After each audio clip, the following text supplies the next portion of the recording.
What's your favorite invention? My favorite invention? My favorite invention is Apple AirPods. Putting in your headphones and being like... Going for a walk, headphones on, noise cancellation on, contacts out. I can't see, I can't hear. Welcome back to another episode of Please Relate to This. I'm Owen. I'm Juliana. Everybody, guess what? Guess the freak what? At the time of recording, it is Owen's birthday! That's not what I was going to say. It's my birthday. I'm turning years old, and I'm so excited. I'm so happy. Look how youthful he looks.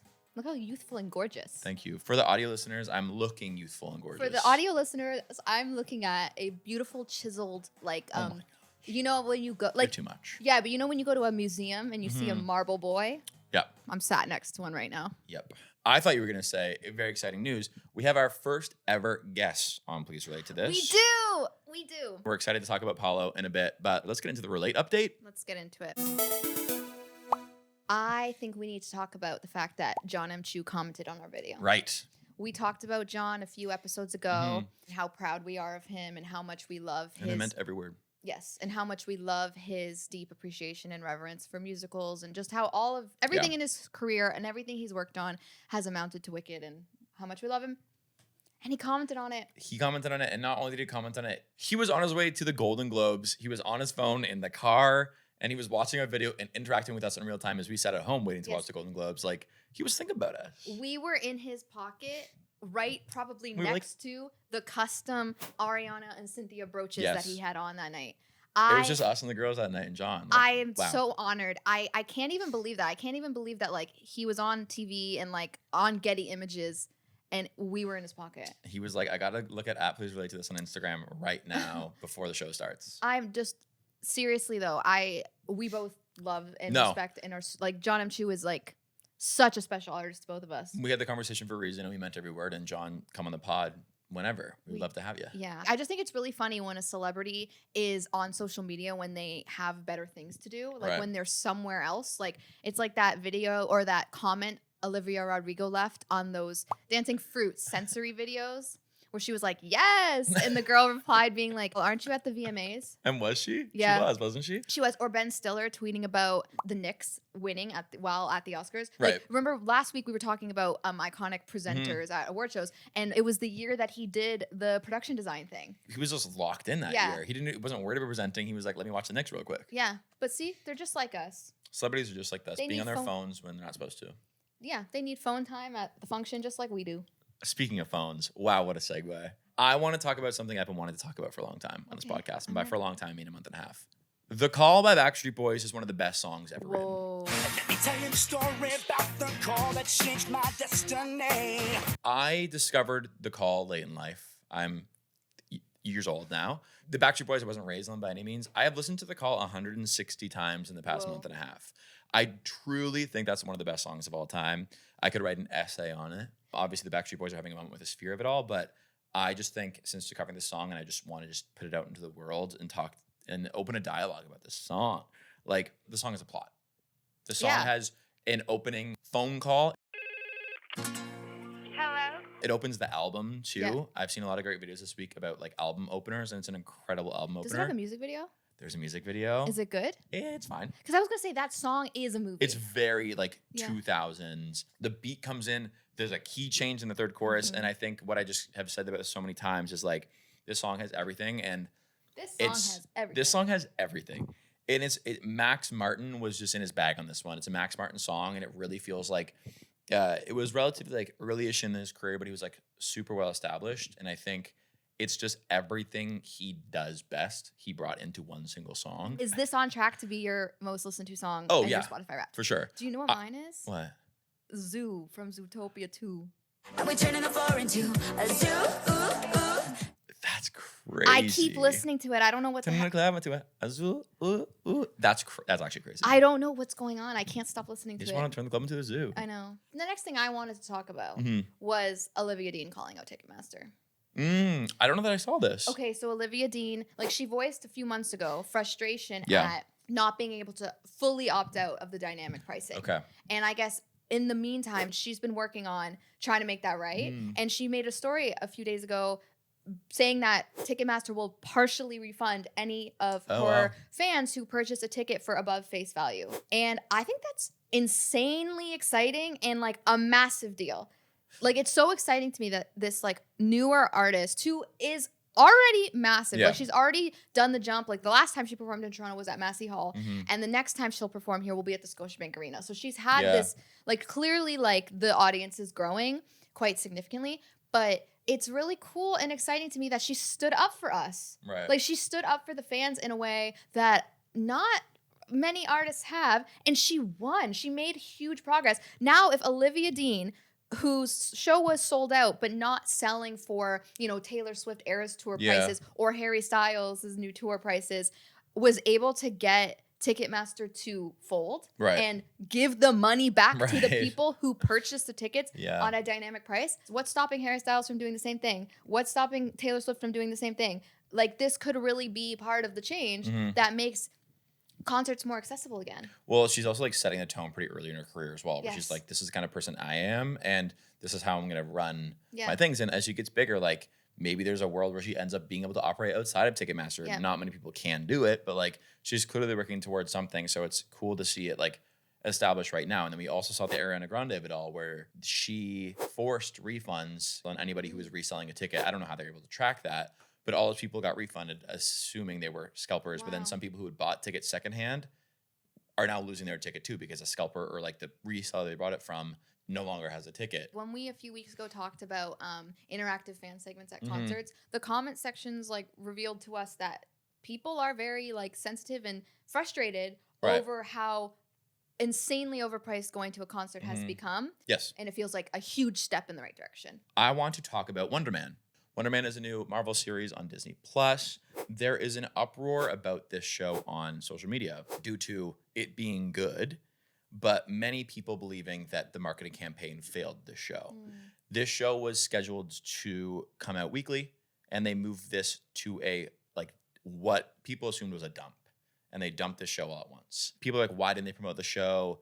This show's so good. Why did they just dump it all at once? And let's just say that was the marketing strategy here. So like, I, as someone who used to like work in film marketing, I've been wanting to talk about like a case study like this. And I think this is a really interesting one about how these marketing campaigns have changed. Like, movie marketing has changed with like the streaming era. Yo, so Marvel, why did you not promote this more? It's top 5 Marvel show. What is wrong with you people over there? You've got to start recognizing when you're making a banger, amazing show, need more. People are always mad about something. People are mad that it's good and no one's paying attention. But this show would not have survived a weekly release schedule. Why not? Which Marvel shows have you watched? Oh, God. WandaVision? Yes, okay. I loved WandaVision. So that show relied on a cliffhanger leading up to a growing Marvel universe. Wonder Man is a small show about Ben Kingsley and Yahya Abdul-Mateen II. And it's about like his acting career and how he's like superpowered individuals can no longer be part of the acting industry, but he really, really wants to. Okay. There's no grand Marvel scheme. There's no action scenes to date. There's like, you know, it's just this actual real show.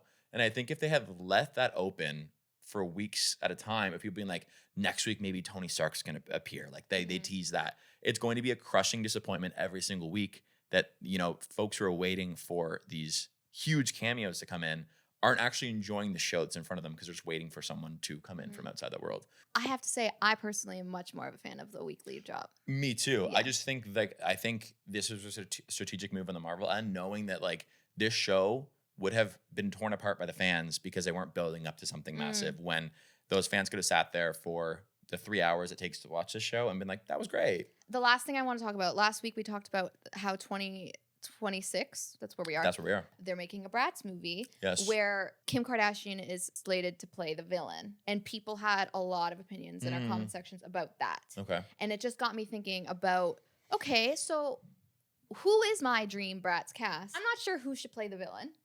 But I do know who I want to play the Bratz. Okay, I'm excited. Okay, the one person I feel the strongest about, like the one brat I feel the strongest about, you must cast Kylie Cantrell. She looks like a Bratz doll in real life naturally. Even when she met Chappell Roan, she like posted this video of meeting Chappell Roan and like taking a selfie with her. And in the video, Chappell's like, you look like a Bratz doll. You look like a Bratz doll. My life is made. Chappell Roan even agrees. Okay. I guess she would be Jade. Yep. She's just perfectly cast. Yeah, that's Jade. Another brat, I think Madison Bailey from Outer Banks. She has very beautiful, big, bratty eyes. Yes. Ella Purnell. I was just about to say. Gorgeous brat eyes. So much surface area to put eyeshadow. So you're saying her as well? I would love it Okay. if Ella Purnell were a brat. Yep, me too. Could Ella really- Purnell is Brett.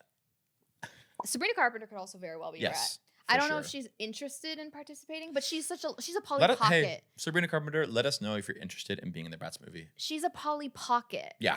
I had one more. Shay Leno. Jackson. Sky Jackson. I believe in Sky Jackson. I think she would be perfectly cast in that. Great. I'm coming. I want to see it. I would love to I'll see play the it. male love interest. Have you ever seen the 2007 Bratz movie? I have. Isn't it funny? and Yeah, well, fun there's a and good song in the movie. ridiculous? What's the song? Gratitude. Yeah. We got that gratitude. Should we talk about our interview this week? We should. Today's deep dive is an interview with somebody very cool and exciting. If you watch Jeopardy or if you're big into crossword puzzles, you know who Paolo Pasco is. Paolo is a crossword solving champion, a puzzle writer whose crosswords have been published in the New York Times, and a Jeopardy superstar and now historic winner of the Tournament of Champions. Huge. Yes. We get to talk to him about his love for Olivia Rodrigo, Sondheim, Yep. who I did not know was a crossword puzzle writer Yeah. too. So we talk about that. I'm not going to spoil it, but there's some really interesting conversation on like the logistics of filming Jeopardy and how little time you have, which you talked about, which I was like a bit mind blown by. Yeah, how many games they do in Yeah. a day. But the trivia like community is just seemingly such a sweet, loving Yeah. place. Similar, we learn a lot about the crossword community. Like we talk about ACPT, which is the American Crossword Puzzle Tournament, hosted by Will Shortz, who's the editor of the New York Times Crossword. And it's just such a cool environment. I love diving into his world, and I'm excited for you guys to get to know more about him and what he does. Let's So shot to Paolo. please enjoy. Paolo, what is your earliest puzzle memory? I think one of my earliest memories in general was when I was about 4 years old, I think, and my mom brought home one sheet of paper with a printout of this hot new puzzle craze that was sweeping the nation. This is a Sudoku, and I remember filling it out on the kitchen floor in probably a crayon or something. I was hooked after that. That's quite sophisticated math for 4 years old. Most of them were filled in, so it's oh, it's 1, 2, 3. What's the next number? So what is your earliest Jeopardy memory? Oh, goodness. I think it might be at my grandfather's house. It was either that or America's Funniest Home Videos. I was beautifully entertained by both. You made a point to write your name differently in every game of Jeopardy. Yeah, When did it dawn on you that you wanted to do that? And how did you come up with the signatures? this is an excellent question. Thank you for asking it. I think it hit with my second one. I wrote my name and then the little dashes on either side of it. And that was a reference to this webcomic Achewood, where Ray signs his name on a check with the little dashes on the side. So I did that as a fun little thing. And then once game 3 hit, I was well, I just got to figure out new ways to write it, I guess. I love the smiley face one. I think it's my favorite. The squished one. I like that one. It's very thomps and womps. Thank you. I also like the one that's like a triangle. Yeah, not to toot my own horn, but I think that's the most perfect O I've ever drawn. Because they don't they have no back arrow. It's scary. It's one of the scariest things I've done. It's a tablet that's fixed into the lectern, and there's one pen that you pick up and you draw on at a bank or something. There's no takesies backsies. If you want to reset it, you have to ask someone to ask someone else to reset it, and then they will. I did do a lot of drawing on the hotel notepad right beforehand to think of name ideas in a way that some might be thinking that is time that would probably be better spent studying, right? And I agree. It's not. You got to figure out how to write your name. I did a Jeopardy honor for best signature. Paolo, congratulations. One of the few non-gameplay awards of that honors night. How is the OK Go music video recreation going? I recently found a note on my phone that had the title, Things I Want to Do If I Happen Into a Lot of Money. But item number 1 was rent out 8 treadmills and get 3 other people and recreate the music video to OK Go's Here It Goes Again. Yeah. I don't want to say too much, but I think we're making moves. What I learned is when you put an open call to the universe as your final Jeopardy answer, improbably people will respond to that open call. So I got to figure out how to pick whatever 4 people are going to be on those little treadmills. Maybe Ken will be in it. Maybe Ken will be in it. Oh, that'd be so fun.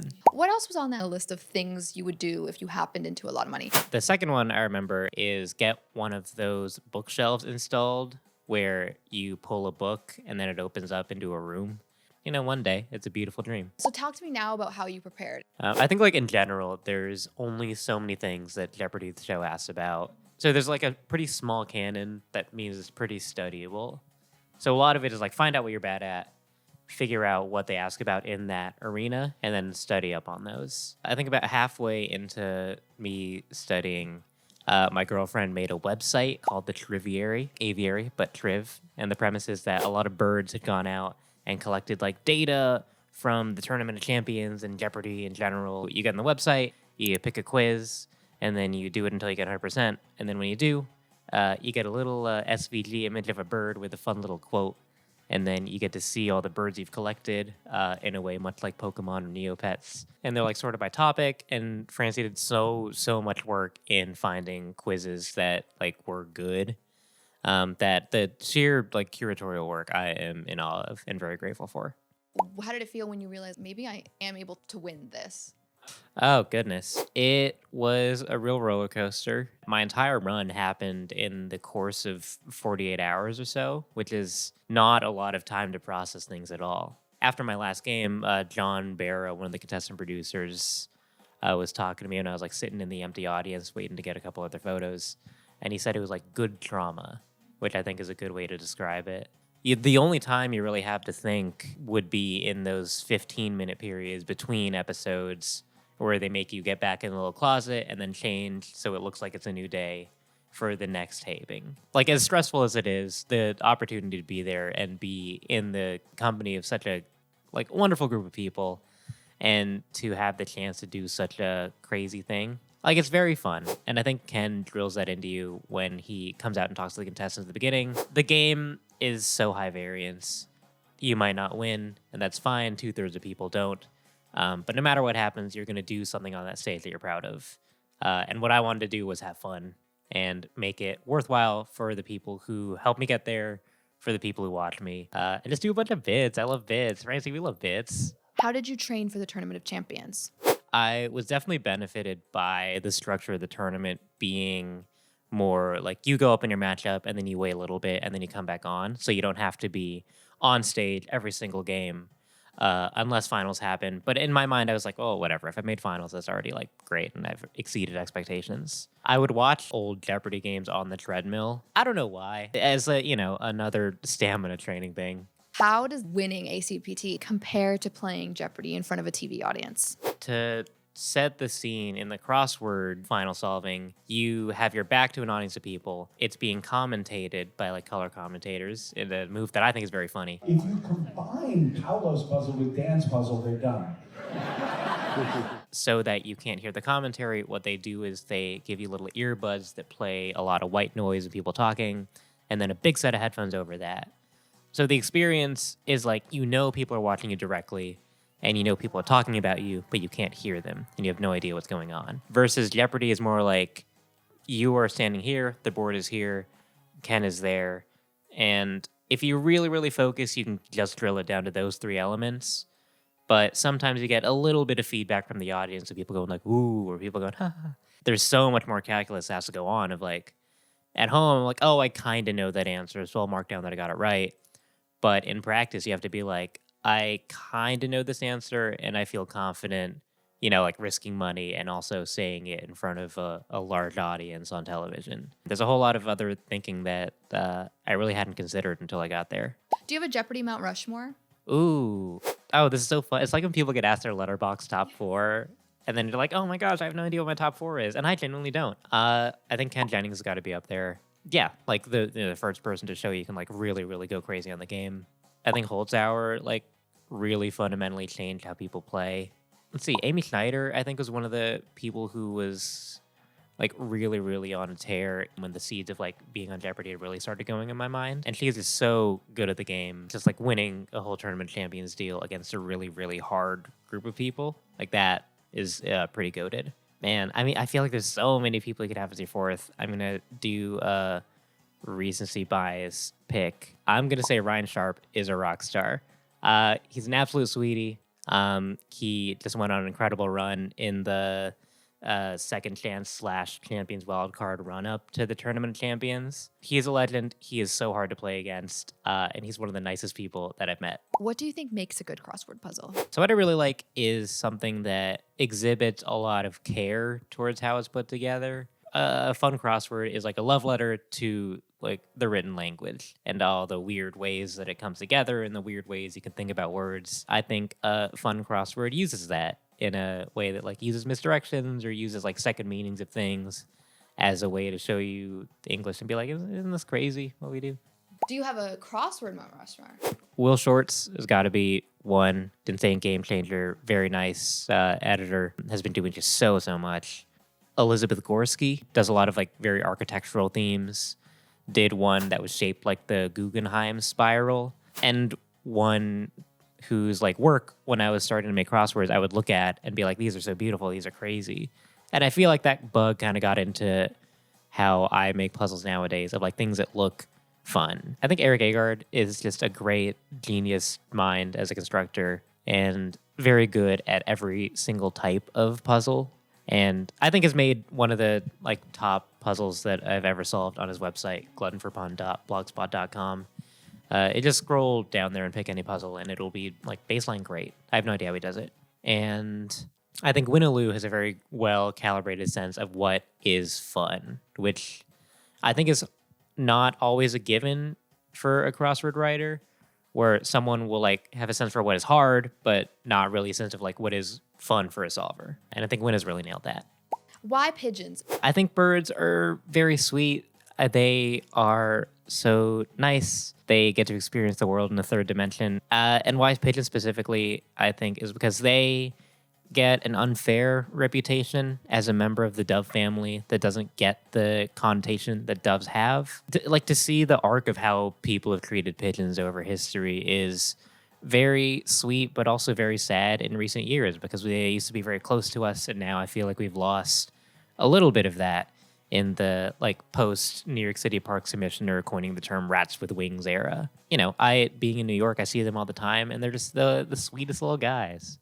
Are there any other reality shows that you would like to go on? This is an excellent question. I mean, the first thing that comes to mind, I don't think I'd be particularly good at it, but I think it would be funny, is when I was really getting into watching the show, one contestant of interest was Drew Basile, who I had known from Survivor and then got onto Jeopardy and then won 7 games. So I think it would be funny to pull a reverse Drew Basile, which is to win 7 games with Jeopardy and then go in Survivor. I wouldn't make it as far as he did, probably. But I think it'd be so funny. I think I would have a hard time being a trader. Social deduction games always like make me like a little bit wigged out, needles under the skin feeling. But I think it'd be fun to be in a castle with a lot of fun outfits. And bookshelves that are secret doors. Yeah. I do love the floor. Oh, that's the gesture you were doing. Off screen, Francie was doing this gesture. I did watch a whole season of the floor, and I do like the floor a lot. Do you have any puzzle hot takes that you hope people relate to? Okay, here's my crossword hot take. I think Googling is fine. You can solve your puzzle however you want, as long as you learn something. Like, if it makes it more fun for you, then absolutely do it. Like, spending an hour staring at a paper that's not doing anything is, like, remarkably less fun. What is your favorite Olivia Rodrigo song? I'm between two, and it's Deja Vu and Vampire, which I think both just, like, immaculately constructed. But I think, like, Making the Bed is also a very nice, like, really got me when I listened to it the first time. Sometimes you get the things you wanted, and it's not like you imagined. Ooh. What's your favorite Stephen Sondheim musical? Ooh, I saw Merrily We Roll Along, and that one I think is gorgeous. I think he is another person who really gets language. I don't know, like another person. Like, we're not on the same tier, like, at all. He's a, absolute genius. But, he's also a crossword writer. He would write a lot of cryptics. Some people credit him with bringing the cryptic crossword form to America. And I can tell he has a very similar fascination with, like, words and letters and the way things sound. Like, his lyrics are so gorgeously constructed that you can tell it's by someone who, like, really, really thinks about words. And that's something I really appreciate. What do you think is your next dream? I mean, that's a good question.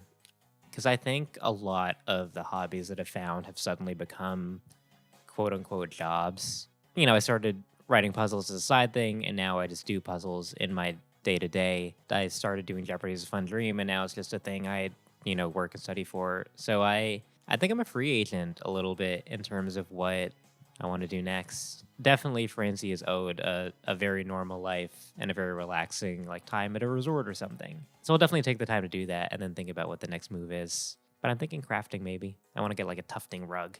Bedazzler? Yeah, this is beautiful. This is a great inspiration. Wow, what a conversation. Great work. I'm excited to see the OK Go music video recreation. Yes, me too. Now, throwing to our What the Hell Sure, throwing back to Paolo here. Yep. We had him rank popular puzzles. So between crosswords, word search, Sudoku, connections, and Wordle, we're going to find out where Paolo Pasco, the puzzle master, ranks those. Yeah, where he puts all those on his list. Which one is your number 1 or number 5? I can't do Sudoku. I don't know how that works. You're not a math boy? No. I like Scrabble. Okay. What I learned through Paolo actually is crosswords can be such a hugely creative, beautiful little piece of art. People do them in special shapes. Every crossword has a theme, right? And the creativity possible in making a good crossword is so cool. So I think crosswords are really special and fun. But obviously, word search gotta be number 5. Word searches are fun. I found that one. It's the first word you find on Scrap Year 2026. I'm okay, it's going to be amazing. When I see those, I literally go, I don't even want to see. I don't want to see. I don't want some dumb word search to dictate my year. Well, I guess let's see how Paolo ranks it. And if he puts it at number 1, then I guess you're going to be feeling pretty silly. All right, let's see. Paolo, over to you. I was hoping you could rank the following popular puzzle types. Okay. So we've got crosswords, word search, Sudoku, connections, and Wordle. All right. I'm just going to do them in order as I heard them. Crosswords, I think, for what it has given to me in my life, I'd have to be an ungrateful fool not to put it at the top spot. Word search, unfortunately, has no such bearing in my life. And, it's fun, and it passes the time, and I've seen good takes on it, but something's got to be last, and I think it will be that one. Sudoku, pretty good. I got into it during the pandemic, and I really enjoyed the time I spent during that. But I think my brain works a little differently. So for my personal ranking, I'll put it at the number 3 spot. Connections is very well done. And Winna, again, who is on my Crossword Mount Rushmore, does a great job putting them together. So I'll put that at the number 2 spot, right below Crosswords. But I think it's one of the ones in the daily game suite that I just really enjoy doing. I think Wordle's got to have the number 4 spot then. I think that's a very solid ranking. Thank you. Well done, Paolo. Incredible ranking, incredible chat with Paolo. We were so happy to have him on. Yes. We hope to have him on again soon to talk more about his experience. Yep. And we're going to wrap this up with a social post of the week. This was a big week. We had a lot of options, I feel like. It was just we were given so many gifts. The main one, Hudson Williams hugging and meeting the Prime Minister, Mark Carney. Look at the eagle like right there. Look at you. What's the leg thing? Oh, the leg thing. It's pretty powerful that we have a former Prime Minister dating Katy Perry. Yeah. And a current Prime Minister holding up a man. Holding up Hudson Williams on the red carpet. Wearing his clothing from the show.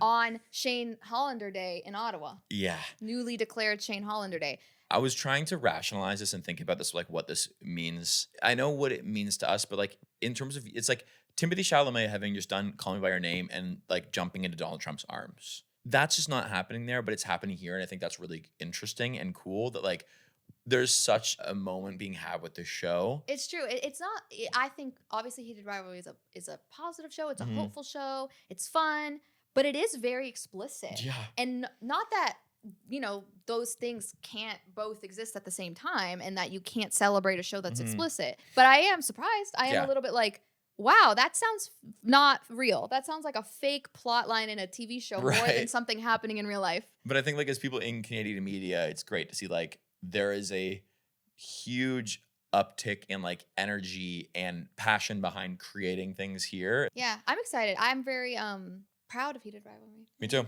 I'm proud of y'all. Thank you so much for joining us on another episode. Please relate to this. We're so excited to see you soon. We're going on vacation. We're traveling. There's going to be so much to talk about. And I think we might have some other exciting interviews lined up as well that we're going to be able to have on the podcast. So stay tuned for more. We loved having you. And we hope to see you soon. Happy birthday, Owen. Thanks. Cheers.